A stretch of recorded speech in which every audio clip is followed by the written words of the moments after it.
Cuba, el régimen de Miguel Díaz-Canel rompió el lamentable récord de presos políticos. Así lo confirmó la Organización de Naciones Unidas, que registró 525 cubanos detenidos en los últimos 12 meses. El documento de la ONU acusa al régimen cubano de ejecutar detenciones arbitrarias y de mantener a ciudadanos privados de su libertad sin causas, sin respetar el debido proceso. La mayoría de los arrestos se produjeron tras las manifestaciones del 11 de julio en contra de Díaz-Canel, que fueron replicadas en diferentes ciudades del continente mientras eran reprimidas ahí en la isla.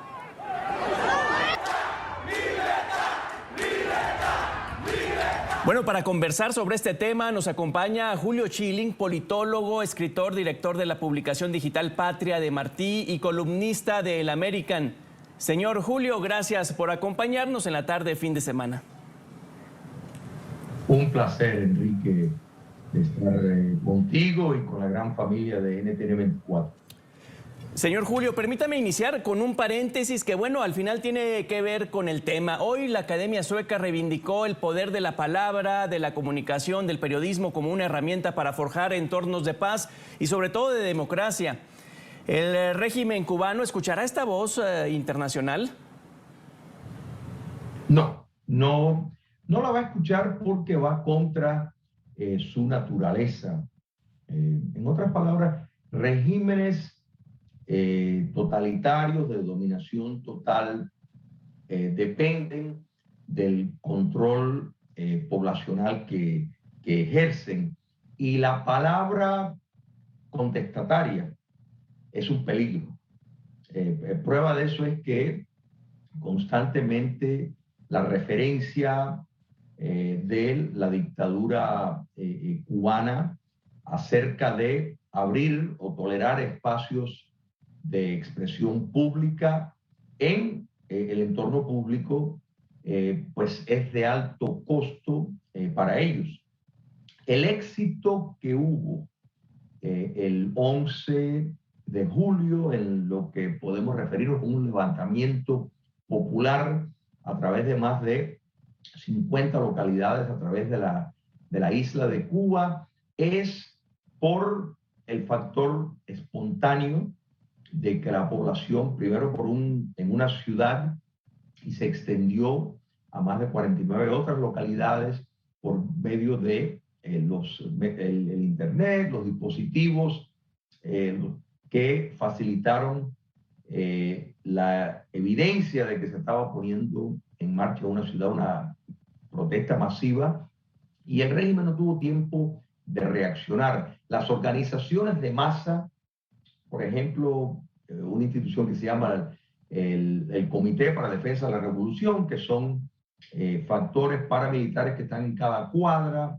encargados de estar vigilando a todo el mundo, no hicieron absolutamente nada para prevenirlo, no lo pudieron, fueron tomados por sorpresa. Entonces, la palabra, que fue en efecto lo que ocurrió ese día, expresiones de libertad, abajo el comunismo, basta ya, en una sociedad abierta y libre, pues es algo normal, es parte del ejercicio de un derecho natural. Sin embargo, en Cuba comunista eso no es el caso. O sea, la palabra la vemos como desde el poder político la utilizan para promover una distorsión de la realidad, tanto dentro de Cuba como la imagen que quieren transmitir al exterior. Por ejemplo, que son un gigante en la salud y la educación, cosas que son, cuando se hace un examen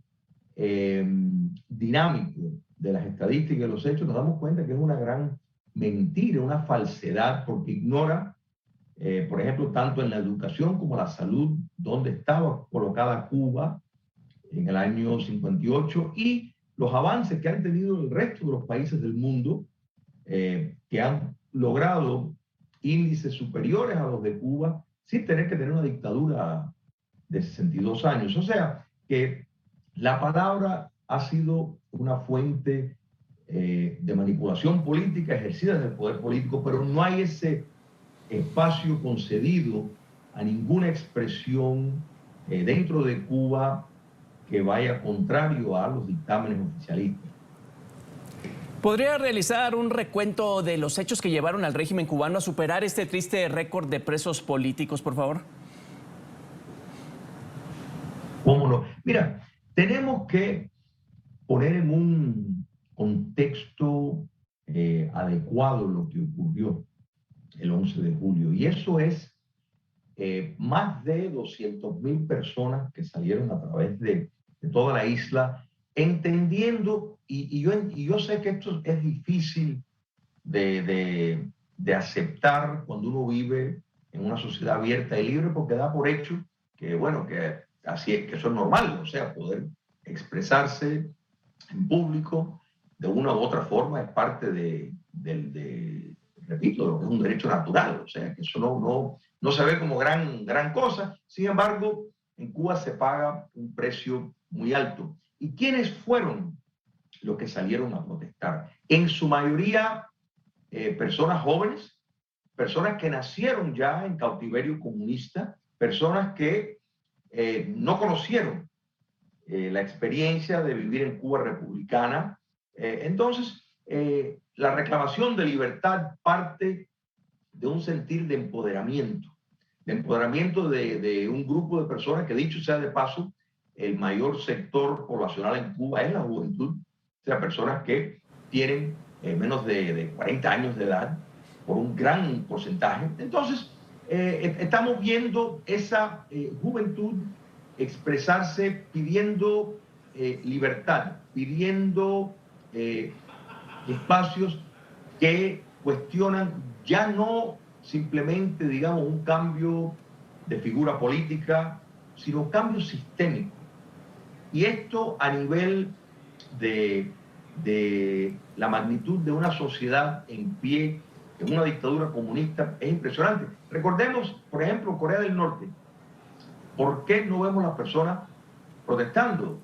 El interpretar y decir, bueno, nadie sabe protestar porque están de acuerdo con el sistema, es, o sea, realmente un análisis fallido, porque hay que tomar en cuenta la represión. Bueno, lo mismo pasa en Cuba. Entonces, el hecho de que las personas, más de 200.000, casi todas personas jóvenes, arriesgando ser despedidos del colegio, ser encarcelados, torturados, ser desaparecidos de forma permanente, así todos se la jugaron. No tenían careta, no tenían disfraces, no tenían nada como para ocultar su identidad.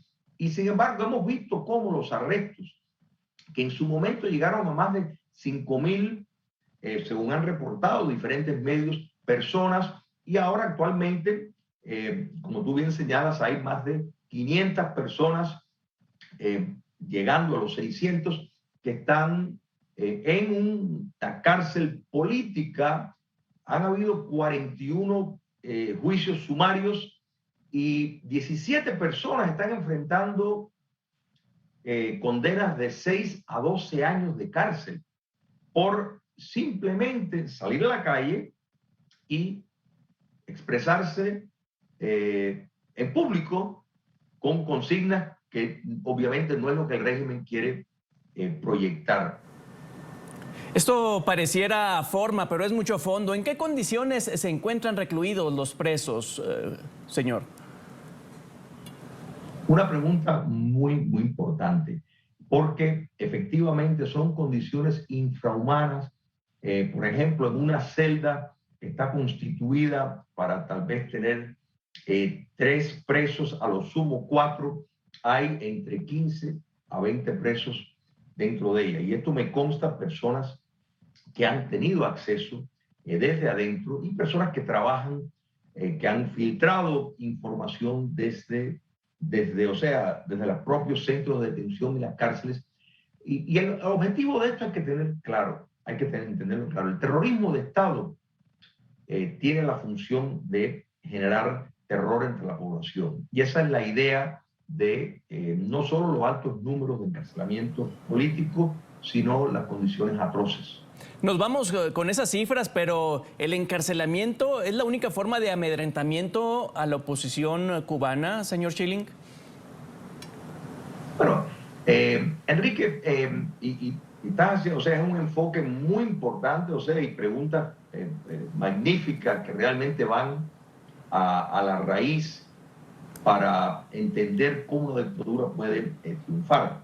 Es un mecanismo que, por un lado, el terrorismo de Estado, donde se paga un alto precio por presentar características, ni siquiera de haber cometido un acto contra la dictadura, sino potencialmente poderla cometer, te califica para ya ser marginado y estar en una vigilancia constante y de no estar relegado, no se le dan acceso, mejor dicho, no tener acceso a puestos de trabajo buenos, a carreras universitarias meritorias, por el simple hecho de que el régimen castrista piensa que eres un opositor potencial por determinadas cosas, tal vez porque si no fuiste, no decidiste chivatear, denunciar a un familiar o denunciar a otro un colega en el colegio o en el trabajo, es suficiente para que seas marcado por vida y vas a tener una vigilancia especial. Por otro lado, la idea de que la única forma que puedes triunfar en la vida es plegándote al poder político y sirviendo al modelo dictatorial. O sea, es una combinación de dádivas y castigos severos, como el régimen logra intramuros mantenerse en el poder. En cuanto al exterior, es proyectar una imagen falsa de la realidad de lo que ocurre dentro de Cuba. Señor Schilling, ¿se puede esperar alguna respuesta de Díaz-Canel tras esta condena de la ONU que causó además sorpresa por la dureza de su pronunciamiento, dado a que es una organización que se caracteriza por su lenguaje diplomático, pero que fue muy dura en la redacción del informe? ¿Cree usted que habrá respuesta del régimen? No. Y sí es sorprendente porque parte del éxito que ha tenido el castrocomunismo a través de los 62 años es el gran trabajo que ha hecho con organizaciones internacionales y multilaterales en proyectar de nuevo la imagen. Son básicamente grandes operaciones de espionaje y de inteligencia lo que realizan. Entonces, las Naciones Unidas es una de esas organizaciones. Tenemos que entender, por ejemplo, la Organización Panamericana de la Salud, que es una extensión de las Naciones Unidas, ha avalado el neoesclavismo de los médicos y las enfermeras cubanas, que básicamente el régimen castrista las arrienda a diferentes gobiernos y se queda con 92% de lo que se paga. Eso es neoesclavismo de acuerdo a los convenios internacionales de trabajo. Entonces, esa es una extensión de las Naciones Unidas. Entonces, es muy sorprendente,